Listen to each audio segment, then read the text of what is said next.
Good morning. I'm George Floresco. I'm with the Canadian Union of Postal Workers, and we stand in opposition to the AIT and TILMA for the same reasons advanced by CUPE, the Council of Canadians, and Stephen Schreiben.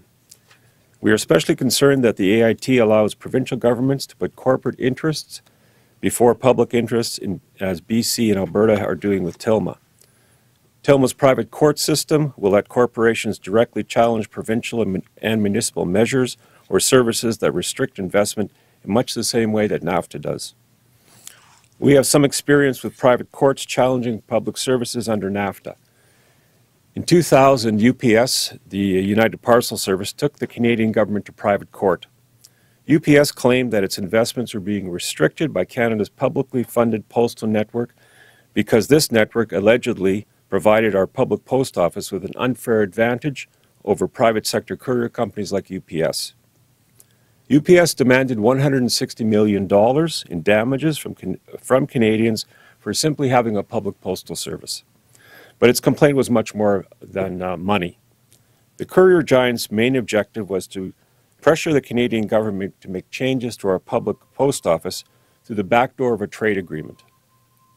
For example, if UPS had won the case, the Canadian government would probably have asked Canada Post to stop providing courier service to prevent UPS from suing for millions in ongoing damages. This would have left vast parts of our country, and particularly the rural areas, with very high courier costs or no service at all. Unfortunately, the UPS lost its case. But we know that the U.S. government might be able to win the case that UPS lost if the courier company is ever able to convince the government to take up the challenge under NAFTA. In spite of its loss, United Parcel Service has paved the way for other corporations to see our public services and regulations as fair game. So on behalf of the 56,000 members of CUPW, I'm here to say that we are totally opposed to letting corporations suck the life and control out of our municipalities through the AIT and through TILMA.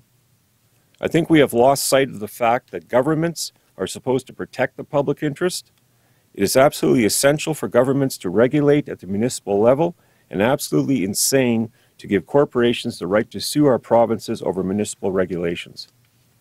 There is no doubt about it.